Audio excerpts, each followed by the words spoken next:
इस गांव का नाम हरकिशनपुर है। यहाँ खेतों में हरियाली और चारों तरफ लहलहाती फसलें और लोगों का आपस में प्यार देखते ही बनता था। उस गांव में बहुत सुंदर मंदिर भी था, जो उस गांव की सुंदरता और भी ज़्यादा बढ़ा देती थी। लेकिन कहते हैं ना, एक गंदी मछली पूरे तालाब को गंदा कर देती है। ठीक उसी तरह हरकिशनपुर गांव का जमींदार शिवनाथ था। नाम तो शिव की तरह है, पर शिव जी में इसका कोई भी विश्वास नहीं था। वह बहुत ज़्यादा ही धनवान था, इतना ज़्यादा धन कि पूरे गांव का खर्च अकेले उठा सकता था। लेकिन वह हरकिशनपुर गांव पर राज करने के लिए अपनी मनमानी करता रहता था।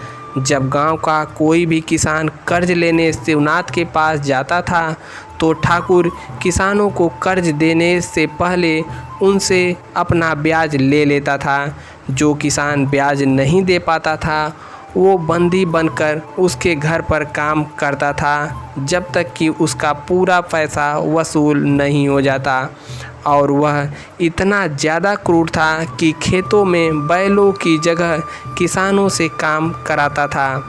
उसके इस आतंक से सभी गांव वाले परेशान थे, परंतु वे सब कुछ भी नहीं कर सकते थे, कहीं जा भी नहीं सकते थे।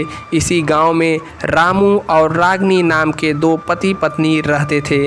कई दिनों से दोनों बहुत परेशान थे। इस तरह कैसे काम चलेगा? घर में खाने के लिए भी कुछ नहीं है, खेतों में बुआई का भी समय निकला जा रहा है। क्या करें, अब तो जमींदार शिवनाथ के पास ही जाना होगा। वो तो बहुत क्रूर और घमंडी है। पति पत्नी दोनों ना चाहते हुए भी जमींदार शिवनाथ के पास जाते हैं। उसके घर पहुंचते ही वहां का नज़ारा देखकर दोनों घबरा जाते हैं। चलो चलते हैं, इससे अच्छा हम लोग भूखे ही मर जाएं। घबराओ नहीं, चलो अंदर चल के देखते हैं। हे, इस तरह अंदर कहाँ जा रहे हो? हमें तो जमींदार जी से मिलना है, हम इसी गांव के हैं। चलो मेरे साथ चलो। नौकर उनको लेकर के जमींदार के पास जाता है। जमींदार, ये दोनों आपसे मिलना चाहते हैं, मैं इन्हें आपके पास लेकर आया हूँ। बताओ क्या चाहिए तुम्हें? तुम स्वयं भगवान शिव के पास आए हो। सेठ जी, हमारी पत्नी पेट से है, घर में एक पैसा नहीं है। अगर आप 3000 रुपये दे देते तो खेत की बुआई हो जाती। एक शर्त पे पैसा दूंगा, अगर पैसे समय पर वापस नहीं किए तो तुम दोनों को हमारे खेतों में काम करना होगा। जमींदार जी, हम पैसा समय पर दे देंगे। मुनीब जी, पैसे दे दो। रामू और उसकी पत्नी जमींदार से पैसा उधार लेकर अपने घर आ जाते हैं। पैसा मिलते ही रामू और ज़्यादा मेहनत से खेतों में काम करने लगता है और अपनी पत्नी का भी ख्याल रखता था। कुछ दिन ऐसे ही चलता है। बच्चे की आने की खुशी में वे इस बात को भूल जाते हैं कि उन्हें जमींदार शिवनाथ से उधार लिए पैसे भी वापस करने हैं। वे दोनों आपस में बात कर ही रहे थे कि बाहर दरवाजे पर कोई आता है। इतनी सुबह सुबह कौन है? भाई, आराम से आता हूँ। जब वे बाहर जाते हैं तो तुम दोनों को जमींदार जी ने बुलाया है, चलो। लाला के साथ आए पहरेदार को देखकर रामू व उसकी पत्नी के होश ही उड़ गए। आप चलिए, हम अभी आते हैं। तुम दोनों को अभी चलना होगा, नहीं तो ज़बरदस्ती ले जाना होगा। नहीं, हम चलते हैं। रागनी, चलो। रामू व उसकी पत्नी दोनों जमींदार के सामने जाते हैं। जमींदार गुस्से में कहा, रामू, तुमने समय बीत जाने पर भी हमारा उधार वापस नहीं किया। जमींदार जी, हम जल्दी ही आपका पैसा वापस कर देंगे, हमें माफ़ करिए।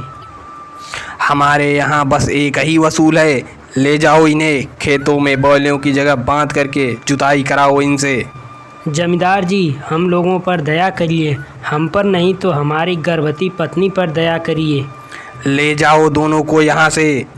रामू के बार बार कहने पर भी जमींदार नहीं माना। दोनों को खेतों में काम कराया। एक तरफ जहां हरिकिशनपुर गांव में सभी लोग सेठ की क्रूरता से परेशान थे, वहीं दूसरी ओर गांव में सूखा भी पड़ने लगा और अकाल की स्थिति भी बन गई। अब क्या होगा हम लोगों का? अब तो भूखे ही मरना पड़ेगा। लगता है कि गांव पर किसी की बुरी नज़र पड़ गई है। तभी वहां से एक साधु महाराज जा रहे होते हैं। प्रणाम गुरुदेव। कल्याण हो वत्स, हमें बहुत जोर से भूख व प्यास लगी है, कुछ खाने को मिलेगा? क्षमा करें महाराज, हमारे गांव में अकाल पड़ा है, लोग भूखे ही मर रहे हैं। कहीं कुछ भी नहीं मिलेगा क्या खाने को? एक ही जगह है, जमींदार शिवनाथ दास, लेकिन वह बहुत ही बुरा आदमी है, आप वहां न जाएं। हम तो बहुत ही फ़कीर हैं, हमारे लिए सब एक समान है। उधर जमींदार रामू और उसकी पत्नी को खेत में काम करते हुए देखकर बहुत खुश हुआ था। सरकार, पूरे गांव में सूखा पड़ा हुआ है, लोग त्राही त्राही कर रहे हैं।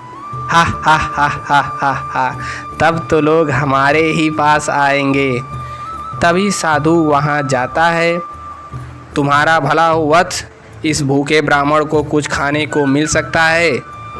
हमने कोई धर्मशाला नहीं खोली है, जाइए यहाँ से।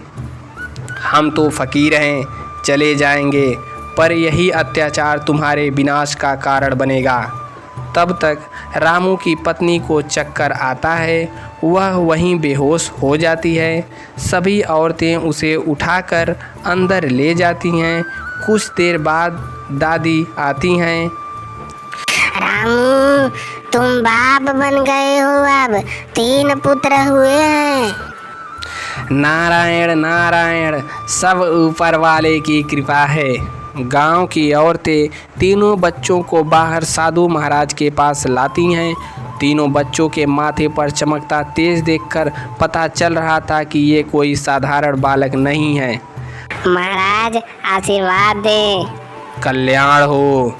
सभी गांव वाले बच्चों को देखने के लिए भीड़ लगा लेते हैं। सेठ शिवनाथ यह देखकर गुस्से में उन तीनों बालकों की ओर जाने लगता है। बच्चे को हमें दो, तुम सब जाकर अपना काम करो। जमींदार जैसे बच्चों को लेने जाता है, उन बालकों के माथे पर चमकता तेज देखकर सेठ की आंखें चौंधिया जाती हैं। उसे कुछ भी दिखाई नहीं देता है। वह चिल्लाता है, नहीं, क्या हुआ? हमें कुछ दिखाई नहीं दे रहा है, हमें माफ़ कर दीजिए साधु महाराज, कुछ कीजिए, हमें कुछ भी दिखाई नहीं दे रहा है। शिवनाथ नाम रख लेने से कोई शिवनाथ नहीं बन जाता। क्षमा मांगना है तो रामू से मांगो, वही क्षमा करेगा। हमें माफ़ कर दो बच्चों, अब हम गलत नहीं करेंगे। बच्चों को छूते ही सेठ की आंखें ठीक हो जाती हैं, साथ ही साथ उसका हृदय परिवर्तन भी हो जाता है। उसने सभी किसानों का कर्ज माफ़ कर दिया और गरीबों के लिए खाने की भी व्यवस्था कराने लगता है। दोस्तों, वीडियो पसंद आया हो तो वीडियो को लाइक करें और नीचे सब्सक्राइब की बटन दबाकर घंटे को भी दबा लें। धन्यवाद।